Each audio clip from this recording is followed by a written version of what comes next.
Setiap hari kita selalu mendengar kasus hukum yang menimbulkan pertanyaan besar di masyarakat. Orang yang seharusnya dianggap menyelamatkan justru menjadi tersangka. Ini peristiwanya tidak berhenti dan tidak hanya terjadi pada soal kriminal biasa, tapi juga kriminalisasi. Ini menyangkut orang-orang yang kita datangkan, kita butuhkan, kita ciptakan, tapi kemudian menjadi tersangka. Kepada siapa kita bisa percaya lagi? Tamu saya kali ini adalah mantan ketua MK yang pernah menjadi pimpinan fraksi, pimpinan komisi yang membawahi aspek hukum di DPR, lalu juga aktif berpraktek sekarang sebagai pengacara. Seperti apa? Kita dengarkan episode Intrik kali ini tentang hal yang tentu menjadi perhatian publik. Stay relevant.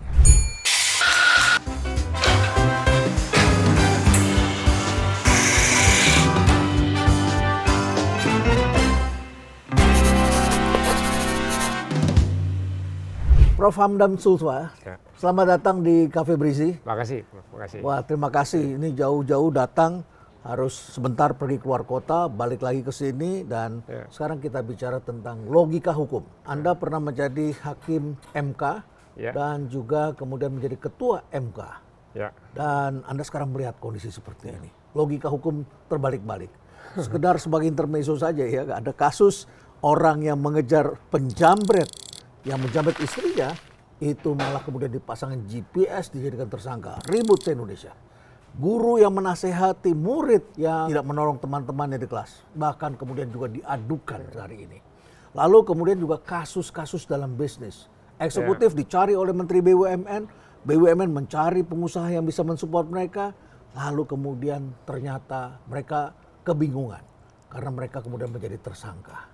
Apa yang terjadi? Apa pandangan Anda tentang peristiwa-peristiwa ini? Saya melihat begini, Prof. Jadi rusaknya prinsip-prinsip rule of law dalam penegakan hukum.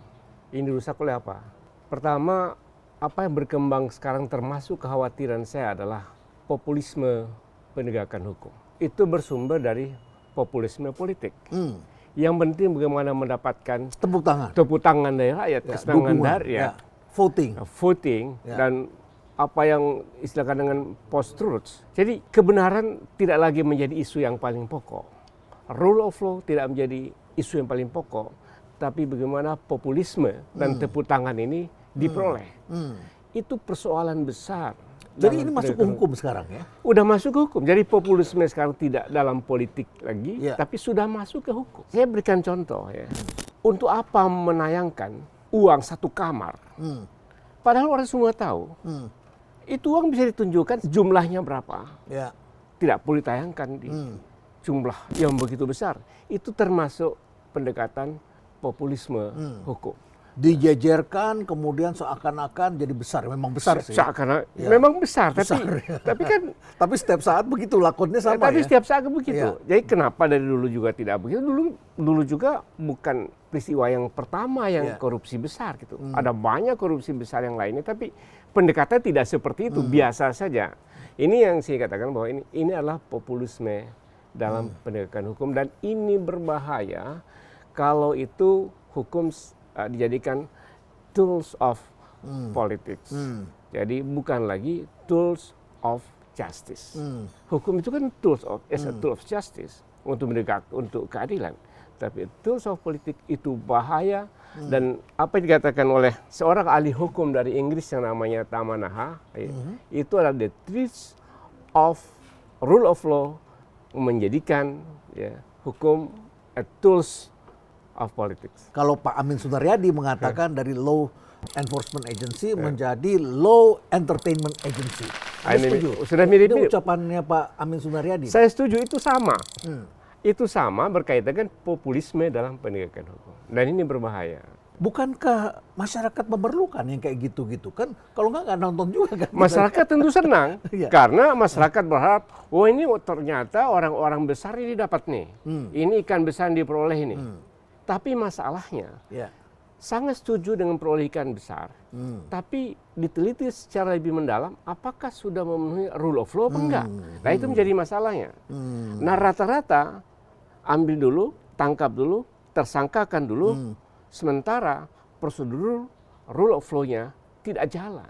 Ini Dan belum ada. kayak tukang es yang ditangkap oleh Babinsa itu ya, diserahkan ke kantor polisi, ya katanya ada es gabus begitu ya, dan ini mematikan anak-anak, merugikan anak-anak, disuruh makan, bahkan orangnya sudah diadili, divideokan. Ini rakyat kecil, dan bahkan katanya dia mengaku dipukul, dan dia kena spatula begitu. Lalu kemudian setelah itu baru diperiksa, ternyata hasil lab mengatakan tidak ada itu. Ini makanan biasa sebetulnya katanya. Tapi udah divideokan dan pedagang kecil itu sudah disiksa dan sebagainya. Baru kemudian belakangan mereka koreksi. Ya itu sama, Prof. Ya. Jadi artinya dia memperoleh tanggapan tepuk tangan dari masyarakat dianggap sebagai sebuah keberhasilan yang besar. Bagi penegak hukum Bagi itu. penegakan hukum. Setelah diteliti lebih dalam, Ya. ternyata itu salah gitu loh. Nah ini yang saya bilang bahaya populisme dalam penegakan hukum. Semua juga orang setuju bahwa siapapun yang korupsi, apalagi korupsi besar, ditangkap dan masuk ke penjara. Saya juga termasuk yang setuju. Tapi janganlah itu dilakukan secara melanggar prinsip-prinsip dasar dari rule of law. Karena prinsip rule of law itu kerangka dasarnya adalah human right, hak asasi manusia yang harus dihormati. Ya. Karena harus dihormati, maka harus hati-hati dalam menegakkan hukum. Karena rakyat ketika berhadapan dengan negara tidak punya alat untuk dia berlindung. Satu-satunya alat adalah keadilan dan rule of law itu. Ketika rule of law itu ditabrak, maka dia tidak punya alat lagi untuk berlindung, untuk bersandar. Ini dilema dong ya, kan harusnya ada hakim yang kemudian memutuskan dengan benar. Tetapi kan seringkali no viral, no justice.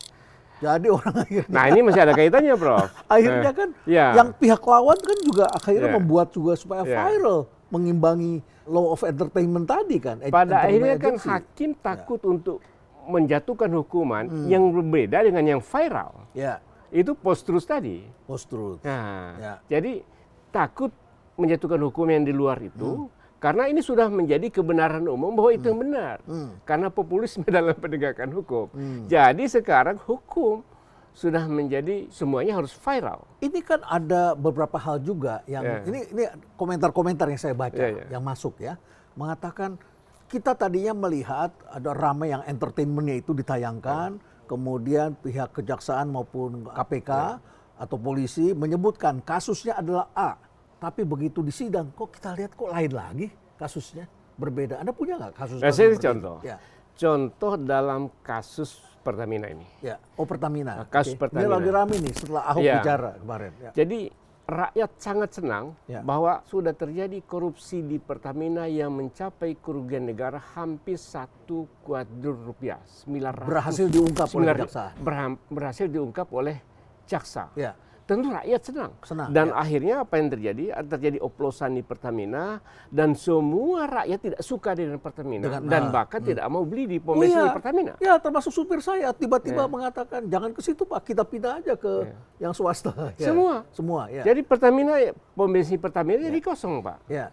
Jadi karena terjadi oplosan yang merugikan keuangan negara, uang rakyat. Itu yang ada di dakwaan. Itu yang didakwa. Di pengadilan. Ini contoh dalam kasus yang lebih konkret. Kasus Kerry. Kerry anak Riza Khalid. Oh, ini masyarakat juga udah dikasih entertain bahwa ini anaknya mafia begitu. Jadi anaknya mafia besar nih ketangkap nih big fish-nya nih. Ini anaknya ditangkap duluan nih, yang satunya buron. Padahal apa? Yang namanya Kerry dia disangka karena dia adalah beneficial owner. Bahwa dia adalah pemegang saham. Dia tidak melakukan apa-apa. Dia bukan komisaris, dia bukan komisaris, bukan direksi, dan tidak melakukan apa-apa. Padahal dalam hukum pidana, beneficial owner bisa dipidana kalau itu menyangkut kejahatan korporasi. Ini bukan kejahatan korporasi. Dalam dakwaan jaksa, tidak ada dakwaan terhadap kejahatan dilakukan oleh korporasi, oleh perusahaan, tapi oleh perseorangan. Yaitu ada direksi dan dari internal Pertamina dan kelompok pengusahanya satu-satu yang ditarik dalam hal ini adalah Kerry. Jadi dicari hubungannya dengan siapa? Dalam hal ini dapat Kerry. Dapat Kerry. Nah Kerry ini anak muda ya? Anak muda yang bisnis sedang tumbuh, dia bangun sendiri dari bawah, dan inilah yang menjadi sasaran gara-gara dia anaknya Reza Khalid. Nah, Reza Khalid ini dianggap mafia, padahal tidak pernah ada satupun yang bisa membuktikan bahwa memang benar-benar mafia. Apanya yang mafia? Selama ini tidak pernah ada. Anda punya keyakinan itu? Saya yakin sekali. Ya, saya yakin sekali. Oke, terus kemudian dia sebagai beneficial owner, kasusnya apa yang didakwakan Nah, di sidang setelah tadinya oplosan ya? Ya, Tadinya oplosan, Big Fish, orang-orang Pertamina ditangkap, terus tiba-tiba ada nama Kerry, dan kemudian kasusnya apa di pengadilan? jadi yang aneh gini, pada saat tingkat penyidikan dalam BAP jaksa itu adalah mengenai tata kelola minyak mentah dan produk kilang. Nah, yang dituduhkan kepada Kerry tidak ada hubungannya. Dia hanya menyewa apa yang disebut dengan tangki di Merak. Oke. Jadi Orbit Pertamina menyewa tangki di Merak. menyewa tangki Oke. milik Kerry. Oke. Jadi Kerry ini membeli sebuah tangki dari perusahaan PMA yang pemilik sahamnya adalah orang Jerman. Oke. Kemudian dari pembelian itu dia tawarkan untuk disewakan oleh Pertamina. Oke. Jadi Terjadilah negosiasi. lagi-lagi ini ada tangki. Tangki ini Betul. kalau tidak salah namanya OTM ya. Ini OTM ini semula dimiliki oleh Jerman. PMA, orang Jerman. Pemiliknya adalah dengan nama Oil Tanking Merak. Ya. Kemudian dibeli oleh Kerry dengan Orbit Terminal Merak. Oh, jadi dia rebranding, ganti nama menjadi Orbit Terminal Merak. Betul. Jadi sama OTM-nya, hanya beda namanya. Terus kemudian dia tawarkan ke Pertamina. Ke Pertamina. Pertamina kemudian beli atau apa? Sewa. Pertamina sewa. Oh, sewa. Pertamina Jadi, sewa. Kerry yang kemudian membeli tempat ini, Betul, dia yang beli. yang punya. Jadi Ya, ini betul. pemiliknya dia. Ya, Kemudian direksinya menawarkan ke Pertamina. ke Pertamina. Oke. Betul. Jadi tentu Pertamina kan dalam negosiasi ini harganya berapa sih sewa yang layak? Kan dia harus menentukan apa yang disebut dengan perkiraan harga dari Owner estimate. owner estimate. Ya. Jadi untuk menentukan owner estimate, Pertamina meminta satu lembaga riset di UI Sebagai konsultan. sebagai konsultan dan keluarlah hasilnya. Oke.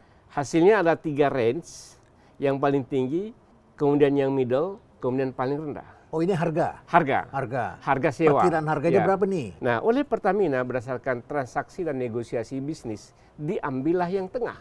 Nah, setelah diambil yang tengah, diputuskan, ya. Kemudian belum sempat dibayar, tapi OTM sudah dipakai dan disewa oleh Pertamina, sampai hampir 2 tahun tidak dibayar, karena ada pergantian direksi di Pertamina dan pergantian pemerintahan.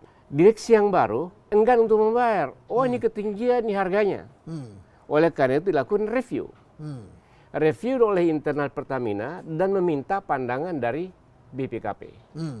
Pertanyaan kepada BPKP, apakah proses transaksi penunjukan OTM ini sudah benar dan berapa sebenarnya harga yang wajar? Saat itu tahun 2015, BPKP mengeluarkan satu surat, ya. Suratnya tertanggal 27 Mei tahun 2015 yang menyatakan bahwa proses bisnis dalam penunjukan OTM itu sudah sesuai dengan pedoman pengadaan di internal Pertamina yang berlaku pada saat itu. Artinya tidak ada kasus. Artinya sebenarnya. clear. Tidak ada kasus. Akan tetapi saat itu ada rekomendasi dari internal Pertamina, oh harganya ketinggian. Jadi bukan masalah penunjukan langsungnya. Karena Pertamina itu takut lagi dong pasti. takut lagi. Saya juga pernah di BUMN. Kalau kita ada bawahan yang kasih masukan, kita Betul. takut. Jadi akhirnya tim internal merekomendasikan harganya sekian. Lebih rendah lagi. Lebih rendah lagi. Akhirnya diputuskan sesuai dengan rekomendasi tim internal itu, itulah yang disepakati sebagai harga yang dibayar. Negosiasi. Setelah dipakai, 2 tahun belum pernah dibayar nih. Ya. Kebayang Pak, dalam 2 tahun ini banknya gimana bayarnya, siapa yang bayar? Jadi gitulah ceritanya. Akhirnya jadi negosiasi, harga sekian untuk periode yang belum dibayar sebelumnya, Ya. dan untuk selanjutnya harganya lebih kecil lagi. Oke. Dan untuk periode kedua, 10 tahun kedua, harganya lebih kecil lagi. Dan itulah yang dipakai sampai sekarang, dan OTM masih dipakai oleh Pertamina. Kenapa begitu aja dikriminalisasi? Kenapa jadi tersangka kalau kasus begitu aja? Inilah yang jadi soal bagi saya. Lo ada apa? Ini kasihan ini. Ya. Bagi saya semua sangat clear, sangat jelas. Harga ditentukan oleh Pertamina dan jaksa menyatakan begini. kerugian Pertamina dari penyewaan OTM adalah 2,9 triliun. Setelah saya cari-cari dari mana angka 2,9 triliun, ternyata adalah revenue dari OTM selama penyewaan oleh Pertamina.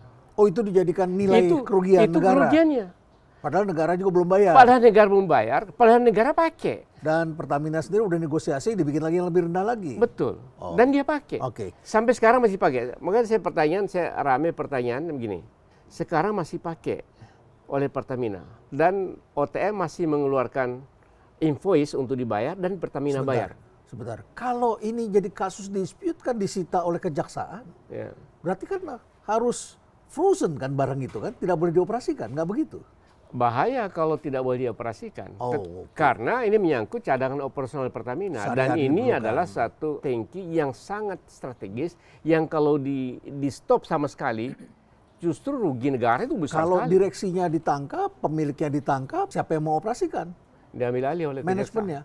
Oh, kejaksaan? Manajemen oleh kejaksaan. Itu kan juga melanggar tata kelola sebetulnya. Jadi saya nggak ngerti kejaksaan itu punya apa yang disebut dengan Badan Pemulihan Aset atau BPA. Itu yang mengelola. Itu yang mengelola. Tuh. Yang anehnya kan saya tanya, ini masih dibayar oleh Pertamina? Masih. Lalu apakah kerugian negara menjadi bertambah? Dari 2,9 triliun menjadi bertambah. Kan masih dipakai terus. Kan jadi aneh. Bingung ya? Jadi bingung. Malah kita pening nih. Saya jadi pening nih. Pening, ya. Kasusnya sangat sederhana sekali. Sangat sederhana. Oke, kita ngopi dulu Pak Hamdan. Baik. Kalau tamu saya ke sini harus ngopi. Yang lain ini sudah banyak yang datang ke sini dan juga pengen ngopi juga di sini. Ya, kita ngopi dulu ya. Baik. Oke, Pak Hamdan mau kopi hitam atau kopi inspirasi? Saya kopi hitam. Kopi hitam. Kita kopi hitam dua. Ya. Baik, sambil kita menunggu kopinya, begini Pak Hamdan. Jadi ini Anda sebagai orang mantan hakim MK dan ketua MK, tentu kan Anda gimana sih hukum kok jadi pelaksanaan kayak begini, ya? Dan tentu saja kita kan juga mendengar kasusnya Bu Ira dan sebagainya menjadi sangat populer, itu istilah BJR, ya, Business Judgment Rule. Dan di dalam praktek bisnis kan banyak sekali hal-hal yang sebetulnya normal. Tapi seringkali kan juga kita bingung, kenapa kalau urusan sama negara jadi nggak normal? Misalnya saya kalau perusahaan, kami biasa, ya kami kan punya hak dong untuk memilih yang terbaik, untuk apa. Tapi kenapa jadi rumit, itu satu. Ya, soal bagaimana kita memilih vendor. Yang kedua adalah soal aturan tiap bisnis kan lain-lain. Ya, betul. Apa sih sebetulnya yang ada di logika para penegak hukum ini? Jadi gini Bro, dulu waktu saya menjadi hakim dan ketua MK, ada gugatan mengenai apakah uang BUMN itu adalah uang negara. Apa keputusan Anda saat itu? Ini menjadi tentang kewenangan BPK. Karena itu kalau bukan keuangan negara maka tidak ada kewenangan BPK. Tapi kalau ada keuangan negara itu adalah kewenangan BPK. Putusan MK tetap menjadi ada kaitannya dengan keuangan negara. Hanya saja BPK dalam melakukan pemeriksaan itu harus diperlakukan secara berbeda. Kalau menyangkut korporasi, dipakai prinsip apa yang disebut dengan business judgment rule. Ya. Tapi kalau untuk pemerintahan adalah government judgment rule. Ini dua barang yang berbeda. Dua barang yang berbeda. Kalau business judgment rule, logika bisnis yang harus diikuti. Karena ya bisnis kan ada untung ada ruginya. Ya. Itu hal yang normal. Yang penting governance yang dilakukan dengan baik, putusan dilakukan dengan baik dengan pertimbangan bisnis yang matang. Beda dengan government judgment rule. Government judgment rule sedikit pun tidak boleh melanggar, Pak. Ini komanya dilanggar, udah kena dia salah. Tidak boleh dilanggar. Peruntukannya semua sudah ditetapkan. Semua sangat kaku. Dan bahkan jaksa, polisi, semua taunya itu adalah uang negara itu cash basis kan. Betul. Nah, kalau kami kan di dalam bisnis kan accrual base, pakai accounting. Jadi ini masalahnya. Jadi kalau dalam aturan karena itu di Pertamina itu atau di BUMN itu pengadaannya ditulis dengan pedoman pengadaan, bukan peraturan mengenai pengadaan. Tidak juga mengenai peraturan presiden, tidak tunduk pada peraturan presiden, Pak. Karena peraturan ini adalah government judgment rule. Karena di bisnis mereka menyatakan dengan pedoman. Pedoman pengadaan. Apa artinya pedoman dengan peraturan? Peraturan ini berlaku umum. Apakah internal maupun masyarakat. Kalau pedoman ini hanya berlaku di internal, Pak. Kalau kasusnya Kerry ini kan bukannya ramai juga ada kasus masalah pengadaan karena dia orbit terminal itu. Ya itu yang saya katakan tadi, Ya. dipersalahkan mengenai penunjukan langsung. Penunjukan langsung. Nah, kemudian juga masalah kapal. Case-nya adalah ada tender terbuka dan kebetulan dari tender terbuka ini hanya satu pesertanya dan satu yang memenuhi syarat, dan itulah yang dipersoalkan oleh jaksa. Ada 3 kapal milik JMM. Tapi saya katakan itulah yang namanya business judgment rule. Itu Gimana pedoman. logikanya boleh dia penunjukan langsung untuk terminal ini? Bukan di Indonesia banyak sekali terminal. Banyak sekali, Ya. ya, banyak sekali. Nah, dipersoalkan kenapa ditunjuk langsung tidak sesuai dengan peraturan mengenai pengadaan. Ya. Pertamina menyatakan bahwa ini suatu yang spesifik, sesuatu oke. yang khusus. Khususnya di mana? Inilah satu-satunya terminal di Indonesia di mana di situ bisa bersandar jeti yang di atas 110.000 DWT. Nah, Berarti apa kapasitas artinya? besar. Kapasitas besar. Oke. Kemudian di samping itu dia juga punya kapasitas yang kecil 18.000 DWT. Ya. Artinya apa? Jadi dengan menyewa OTM ini kita tidak bergantung lagi ke Singapura yang selama 15 tahun terakhir, kemudian membuat efisiensi yang sangat besar sekali. Karena kalau kita impor langsung dari negara-negara Timur Tengah atau negara-negara Teluk misalnya, atau dari India atau dari Korea Selatan, itu selisih harganya bisa 2 sampai 3 dolar dibanding kita mengambil dari Singapura. Selama ini kenapa? Itu per barrel ya? Per barrel. Per barrel, 2-3 dolar. Ya. Jadi keunggulan bagi Pertamina dengan menyewa OTM Merak ini, karena jika selama 15 tahun, kita bergantung untuk membeli RON 92 di Singapura. Nah, sementara karena jeti di tangki Merak bisa memuat 110.000 DWT, dengan kapal yang memuat 600.000 barrel, bisa langsung impor dari negara-negara lain, terutama negara Timur Tengah. Negara Timur Tengah di India, Korea, atau Malaysia, langsung datang ke Merak, tangki Merak. Itu bisa penyilitan harga 2 sampai 3 dolar. Per Jadi, barrel. Per barrel. Dibandingkan kalau kita Dibandingkan lewat Singapura. kita lewat Singapura. Singapura lebih mahal. Singapura menjadi lebih mahal. Oh, jadi dengan paket terminal ini justru jadi lebih murah. Justru efisiensi sangat besar, bisa selisih 2 sampai 3 dolar itu karena kita harus menambah biaya kalau dengan Singapura. Ya. Jadi kalau di sana kan kita impor langsung Ya. dengan harga karena muatnya besar, jadi lebih efisien.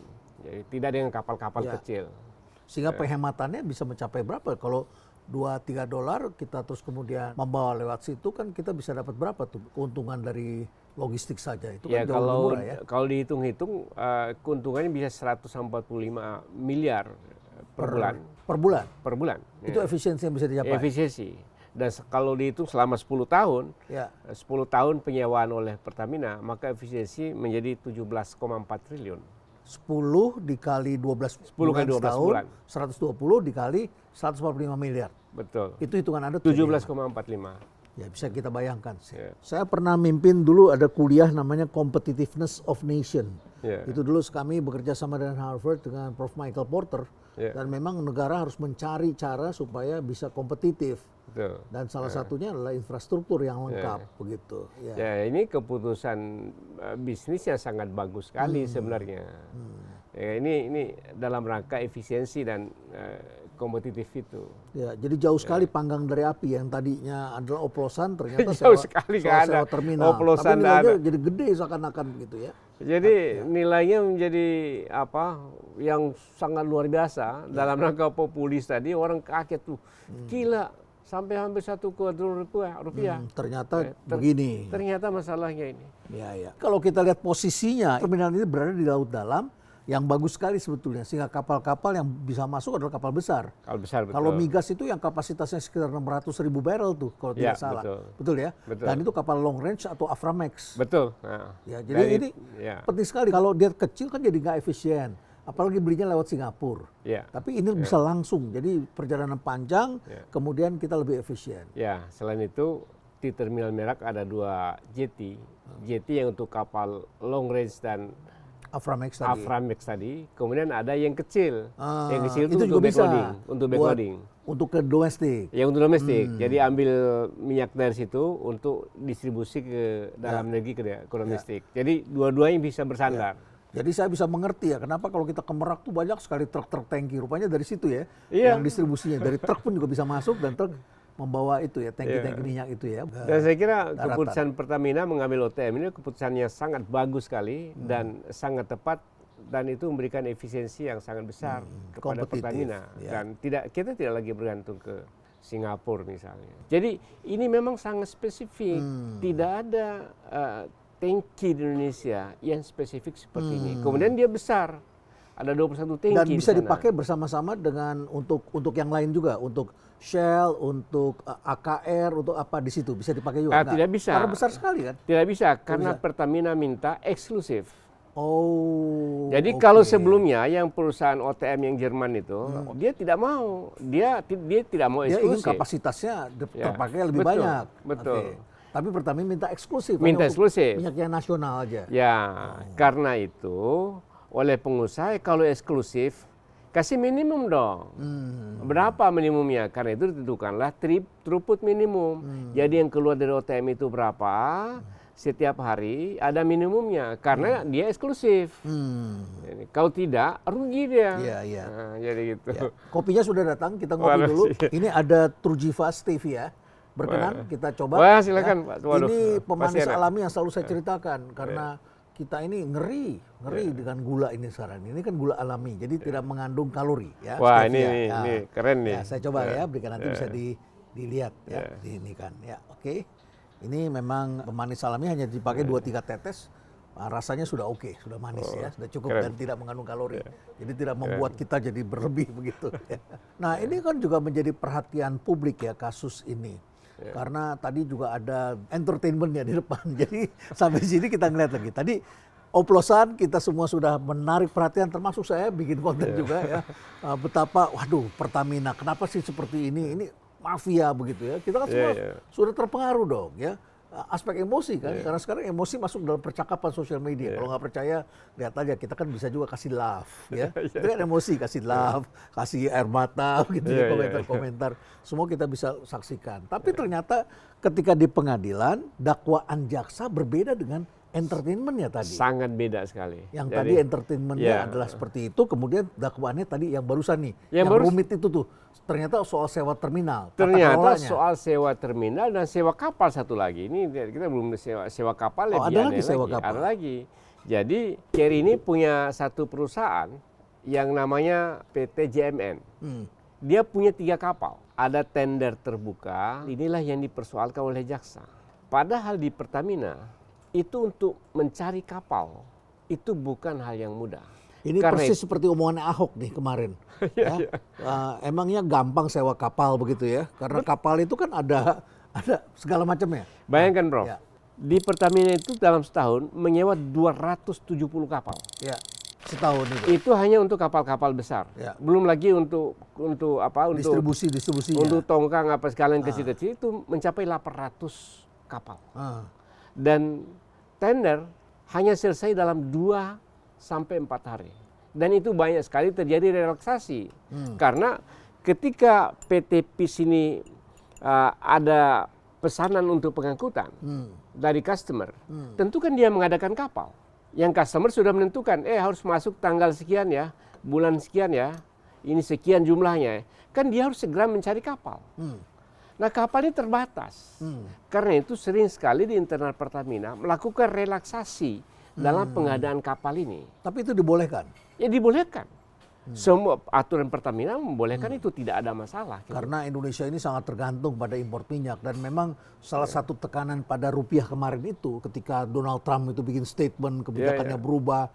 Terus kemudian Indonesia kan kena tuh, kursnya kan jatuh ya bersama dengan 9 negara lain. Tapi yang paling dalam kita, karena salah satunya adalah ketergantungan kita pada impor minyak. Iya betul. Ya, harga bisa berubah makin mahal kalau kapalnya nggak ada, kalau dia muternya lebih jauh dan sebagainya. Oke, sekarang kalau kita lihat seperti itu bahwa ternyata sewa kapal ini kompleks, rumit, maka itulah ada relaksasi. Ini business judgment dong kalau begitu. Itu business judgment. Itulah yang disebut eksekutif bisa mengambil itu. Bisa, karena itu kan hanya pedoman. Pedoman yang dipergunakan, karena itu di internal Pertamina, itu oleh pedoman sendiri dibikin relaksasi. Karena bisnis, kalau terlambat mengambil keputusan, misalnya ini batal, tidak jadi. Lah ini rugi, kehilangan kesempatan untuk pengangkutan. Ini kan bisnis. Jadi indah yang dipersalahkan oleh jaksa, pengambilan keputusan bisnis seperti ini. Jadi saya katakan, Anda tidak boleh samakan keputusan dalam administrasi pemerintahan dan keputusan bisnis. Ya, Itu dua hal yang sangat berbeda. Apalagi ini adalah kapal spesifikasi untuk ngangkut migas ya. Dan itu tidak banyak. Bukan kapal pesiar. Itu tidak banyak dan banyak sekali kapal spesifikasinya. penumpang. Jadi bukan sewa taksi. Ya karena supply sama demand-nya nggak match. Nggak Match. Berarti Nggak match. supply-nya ada tapi ini rebutan Ya. dan mereka pasti cari harga yang bagus ya. Betul. Kapal-kapal ini. Sedangkan Indonesia perlu suatu waktu. Nah persoalannya 3 kapal disewa. Kasusnya apa jadinya? Ada tender terbuka, misalnya satu saya kasih contoh, ada Jenggala Nasim namanya. Jenggala Nasim itu adalah kapal dari luar negeri yang mau dibeli oleh Kerry melalui JMN dan itu dipersalahkan karena dipersyaratkan dalam syarat tendernya kapalnya harus berbendera Indonesia. Nah, itu dipersalahkan karena itu. Itu ada undang-undang pelayaran ya kalau nggak salah ya? Itu yang Soal prinsip kabotage kabotage ya. itu. Jadi dipersalahkan karena itu. Karena kalau yang berbendera Indonesia tentu tidak ada saingannya. Satu-satunya yang punya Kerry ini.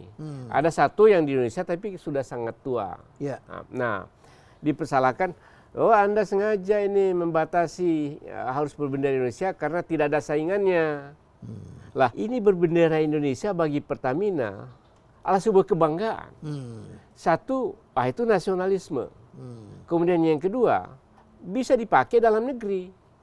Kalau bendera asing tidak bisa dipakai untuk domestik.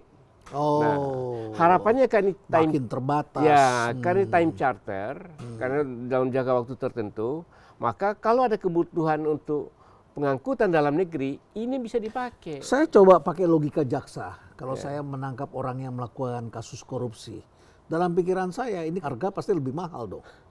Tidak ada. Hah? Satu Harga lebih mahal atau lebih murah jadinya? harga internasional standar. Karena kapal itu kan international standar. itu setiap bulan itu berubah harganya internasional standar. Ya, ya. Jadi itu bisa ditipu harga. Ya. Ya memang tiap negara lain karena ada spesifikasi, kemudian pasti dicari harganya yang pas berapa begitu ya. Betul, harga pasti internasional standar. Jadi bisa dicek harga kapal saat itu berapa. Harusnya ke situ dong dilihat. Harusnya. Jadi kan ini kan kalau misalnya kong kali kong ya harga yang dinaikkan, yuk dikasih berapa? Ini semua kan tidak ada.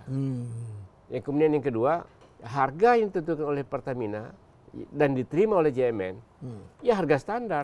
Kapal-kapal gini bahkan kadang lebih mahal di luar negeri. Lebih mahal ya. Lebih mahal. Dan apalagi kalau perlunya mendadak, kalau kita mutusinnya spot begitulah, langsung pada saat kita butuhkan. Mereka tahu dan mereka harus memindahkan dari negara lain ke sini ya, tentu butuh waktu. Kalau spot pasti lebih mahal. Pasti lebih dibanding mahal. time charter. Dibandingkan dengan kontrak jangka panjang. Betul, itu. makanya Pertamina melalui PIS banyak mempergunakan time charter. Itu untuk mengurangi untuk efisiensi. Ya. Bagi Anda penegak hukum, saya sebagai orang bisnis selalu mencari kepastian. Ya. Kalau saya ngajarin mahasiswa saya harus cari kepastian. Dan kepastian caranya gimana? Kita harus cari kontrak jangka panjang, kita harus dalami begitu ya. Nah ini pentingnya kita memahami business judgment rule ya.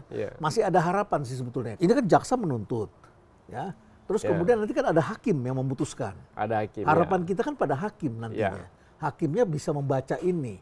Kalau dia bisa membaca business judgment rule dengan baik, begitu kan. Kurang lebih seperti itu kan. Ini yang sangat penting. Jadi hakim harus benar-benar bisa memahami perbedaan antara pengambilan keputusan bisnis dengan pengambilan keputusan administrasi pemerintahan. Itu dua barang yang sangat berbeda. Kalau pemerintahan tidak ada urusannya dengan untung rugi. Karena memang harus cost. Tapi kalau ini pertimbangannya memang harus untung rugi. Kalau rugi sesuatu unpredictable, itu hal yang bisa saja terjadi. Yang penting adalah judgment rule-nya itu sudah ditaati. Saya ingin yang lebih jauh lagi yang seringkali yang harus dikejar oleh hakim itu kan adalah mens rea. Ya, Ya, ada niat jahatnya. Dan Iya. pasti kan jaksa kemudian mencoba mencari dong. Dan Iya. hakim juga mencari niat jahatnya kan harus ketemu. betul. Ya, dan biasanya niat jahatnya itu kan adalah kong kali kong. Atau transfer uang atau Betul. kita bisa menemukan begitu ya. Betul. Nah, bisa nggak dalam kasus-kasus seperti ini kemudian kita mencari itu dan orang bisa ditangkap karena Ini itu gitu, bisa dalam dibuktikan. kasus ini, Prof, Ya. lebih 40 saksi, tidak ada satu pun yang bisa membuktikan ada mens rea, kemudian ada kong kali kong. Belum sampai sekarang belum Tidak ketemu. ada satupun. Tidak terungkap Saya itu. jamin tidak ada satupun.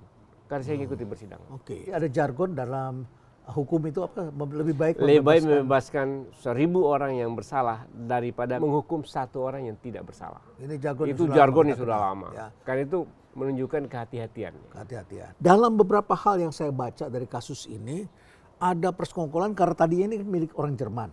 Orang Jerman kemudian ditawarkan kepada pihak ini yang sekarang menjadi tersangka. Ya. Ya, tapi ketika dia belum membeli tempat ini dan sudah melakukan pertemuan dengan Pertamina, Ya. katanya itu adalah kong kali kong sehingga Ya. kemudian bisa memutuskan seperti itu. Bisa nggak itu adalah satu Nah kejahatan? gini, dalam bisnis itu biasa. Jadi kalau saya mau beli perusahaan dan ada penjual, tentu si penjualnya yang penting bagaimana caranya saya Dia mau dapat jual duit. kok. Ya. Saya mau dapat duit dapat kok. duit, Ya, ya. dapat duit kok. Anda boleh deh silakan tawarkan dulu. Tawarkan dulu. Jadi inilah kasusnya. Jadi saya mau beli perusahaan dan saya mau tawarkan kepada Pertamina, oke silakan. Saya kasih surat kuasa. Oh, Jadi itu bukan kong kali kong ya? itu biasa kan, Biasa dalam ini bisnis, kan ya. biasa dalam bisnis ya. Nego dengan Pertamina, kalau yang oil tanking merak yang orang Jerman tadi, mereka tidak mau ini tidak eksklusif. Nah, oleh negosiasinya oleh perusahaannya Kerry, dia mau eksklusif. Jadi dia putuskan untuk menyewa karena eksklusif. Setelah dipastikan Pertamina mau, dibuatlah take over agreement. Saham. Kalau Kayak hal kata, yang normal saja. kalau dari persidangan kemarin pada waktu ada Ahok tuh saya dengar Ahok itu sendiri katanya sebenarnya Pertamina bodoh kalau nggak beli begitu ya. Iya, Kenapa betul. nggak Pertamina beli aja begitu kan lebih menguntungkan. Apakah Bapak tahu informasi atau data bahwa terminal BBM Merak ini hanya satu-satunya yang punya pihak swasta bisa impor BBM? Saya nggak tahu. Nggak tahu ya, baik. Kalau saya tahu saya akan protes Pertamina. Kenapa? Kok kalian begitu bodoh, kok swasta bisa, lu nggak bisa punya. Iya. Kira-kira gitu Pak. Kau cengli saya kan begitu saya ngomongnya Pak. Saat itu memang kenapa sewa? Aha. Karena saat itu ada problem. Problemnya Pertamina pada saat itu di masa Keren ya adalah investasi mereka fokus pada hulu. Oh, karena marginnya lebih besar. Karena margin lebih besar. Nah, jadi kalau di hilir mereka bagaimana caranya meningkatkan memperbesar keuntungan. Jadi tidak investasi tapi memperbesar keuntungan. Nah, itulah yang dipakai. Itu ini kebijakan perusahaan. Di persidangan Ahok juga keluar itu waktu Ahok ditanya oleh jaksa, dia kemudian juga menjelaskan begitu ya bahwa kalau di hilir itu rugi karena nggak dibayar-bayar oleh pemerintah Iya, gitu ya. Harga dunia udah harga berapa, ternyata Pertamina nggak dinaikin harganya karena menjaga stabilitas kan. Iya. Jadi Pertamina harus menanggung seperti itu. Bisa dibayangkan kenapa Karen memutuskan untuk masuknya ke hulu yang marginnya Itu lebih betul. besar itu. Dan Ya. catatannya saat itu kan keuntungan Pertamina naik. Begitu juga di PIS ini. PIS ini pada masa direksinya yang sekarang Yoki ini, itu PIS itu luar biasa. Ya, ya. Pertumbuhannya dan keuntungan besar sekali untuk holding. Pak Hamdan, ada orang yang membuat buku memoir ketika Anda selesai di Mahkamah Konstitusi yang berjudul Pergulatan Konstitusi Hamdan Zulfa. Ya. Apa sih pergulatan Anda ketika itu? Apa yang bisa Anda sharing dari pengalaman itu? Ada banyak sekali ya. Jadi apa yang saya alami sebagai seorang hakim konstitusi adalah menjaga marwah Mahkamah Konstitusi dan itu harus tercermin dalam keputusan Mahkamah Konstitusi yang memang untuk negara dan bangsa semata-mata. Tidak sedikit Pak ancamannya, usaha untuk mengaruhi agar putusan itu bisa menjauh dari situ. Terkait hal apa terutama yang paling banyak gitu? Masalah politisi-politisi kita yang akan diangkat, yang berperkara di MK begitu ya? Itu yang paling banyak. Itu yang paling banyak. Termasuk kasus-kasus high politics ya. High politik misalnya kasus pemilihan presiden. Itu luar biasa godaannya. Karena itu saya menghadapi pergulatan yang sangat luar biasa. Bagaimana menjaga marwah Mahkamah Konstitusi itu betul-betul menjadi the guardian of the Constitution. Jadi betul-betul dia mengawal konstitusi dan itu tidak mudah. Anda pernah punya pengalaman seperti Pak Agus Raharjo, tiba-tiba ketemu dengan penguasa yang lebih kuat dan kemudian Anda diminta atau dimarahi karena apa begitu? Terancam begitu? Saya tidak pernah mengalami itu. Ya, tidak. Tapi pada masa saya jujur, masa saya itu adalah masa Presiden SBY. Presiden SBY itu, saya diangkat oleh Presiden SBY sebagai hakim khusus dari pemerintah. Tapi satu kali pun Presiden SBY itu tidak pernah menelpon saya. Bagaimana putusan harus dijatuhkan. Bahkan suatu saat saya pernah membatalkan perpu yang dikeluarkan oleh Presiden. Tidak ada masalah. Dan Anda tidak mendapatkan tekanan di situ? Tidak ada. Justru di tempat yang lain Anda dapatkan? Nah, di tempat yang lain, betul. Ya, baik. Jadi kalau dari kasus ini kita fokus pada salah satu kasus. Sudah banyak yang bisa kita bahas, kasus-kasus lain ya. Karena kasus di Indonesia tadi seperti saya bilang mulai dari orang menjamret saja yang kemudian dikejar oleh keluarganya, malah yang menyelamatkan istrinya malah jadi tersangka, malah kakinya dipasangin GPS, ini jadi ribut ya. Banyak kasus-kasus seperti itu dan tentu ini mengkhawatirkan. Dalam bisnis juga banyak sekali eksekutif yang dicari setengah mati dan itu putra-putri bangsa terbaik. Tapi kemudian karena melakukan bisnis as usual seringkali juga mereka terbentur karena hakim atau jaksa melihat dari kacamata yang berbeda. Ya. Sehingga dengan demikian dapat saya katakan bahwa ini ada kalimat yang pernah saya kutip, negara hukum kita ini tak kekurangan aturan. Anda setuju nggak? Betul, setuju, Banyak, sangat setuju. Banyak sekali aturan. Tapi kekurangan kebijaksanaan dalam membaca konteks ketika mengambil keputusan. Betul Betul ini ya? benar. Setuju ini. Jadi ini seringkali terjadi ya, kita harapkan hakim-hakim ini ya kalau ingin mengambil keputusan tentu saja baiknya kita dengerin juga gitu yang mengerti bisnisnya. Ya seperti kasusnya Ira itu menarik sekali karena bisnis kapal itu memang mempunyai karakter yang berbeda dengan bisnis yang lain karena kapal itu kalau mau dibeli ya beli baru aja katanya. Beli baru izinnya nggak ada karena sudah moratorium. Nah seringkali kan penegak hukum tidak paham itu. Maka harus beli perusahaannya. Terus kemudian katanya kapalnya sudah tua, sudah 30 tahun, 40 tahun. Padahal Dewa Ruci aja sudah 72 tahun. Itu kapal latih TNI AL itu. Ya masa kita mau mengatakan kapal kita sudah terlalu tua, sudah tidak pantas. Ya. Nah, hal-hal seperti ini saya kira kita perlu agar hakim itu bisa membaca konteks dan kita harapkan ini menjadi perbaikan. Demikian pula terhadap kasus-kasus kriminalisasi terhadap masyarakat ini perlu ada perhatian, jangan sampai rasa frustasi ini semakin besar sehingga masyarakat menghakimi sendiri di lapangan. Betul, setuju. Nah kalau bisnis kita harus apa sebagai penutup kesimpulannya? Apa yang sebaiknya harus dilakukan oleh para hakim? Ya sekali lagi hakim, jaksa harus memahami konteks pengambilan keputusan perusahaan dalam kerangka business judgment rule. Jangan melihat sebagai hukum administrasi pemerintahan. Itu dua barang yang berbeda. Dua barang berbeda. Sangat berbeda. Karena itu dalam business judgment rule lebih fleksibel dan keputusan cepat dan harus sesuai dengan kondisi yang dihadapi. Dan kita menjaga daya saing bangsa kita. Betul. Nah ini kalau ini dihalang-halangi, ya anak-anak muda misalnya hebat-hebat yang pintar ini, keuntungan perusahaan meningkat, tapi karena dianggap salah dalam pengambilan keputusan karena cara pandang yang salah, maka ini sangat berbahaya bagi pembangunan bangsa kita dan bagi perkembangan BUMN kita. Ya akhirnya tentu saja harus kita tutup percakapan ini, Pak Hamdan. Jadi tentu saja kalau law enforcement agency telah berubah menjadi law entertainment agency seperti kata Pak Amin Sudaryadi, maka sebetulnya masyarakat sendiri yang harus tidak terentertain dengan fakta-fakta yang mengejutkan karena kita sudah mengharapkan arahnya ke sana, ternyata arahnya tidak ke sana ya. Betul. Ya, jadi tadi tunjukkan oplosan, kita semua sudah marah pada para koruptor, ternyata tuntutannya berbeda sekali. Jadi ini memang satu hal yang harus dijelaskan oleh para penegak hukum.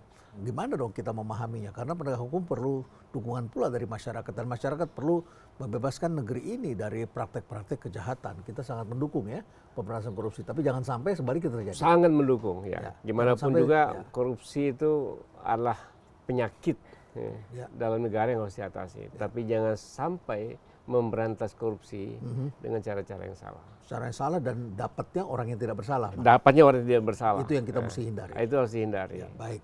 Terima kasih Prof. Hamdan. Terima kasih. Ya, Terima kasih. semoga ini menjadi edukasi bagi masyarakat dan juga para penegak hukum agar menjadi lebih bisa membaca konteks. Sekali lagi, negara hukum kita tak kekurangan aturan, tetapi kekurangan kebijaksanaan dalam membaca konteks ketika melakukan penegakan hukum.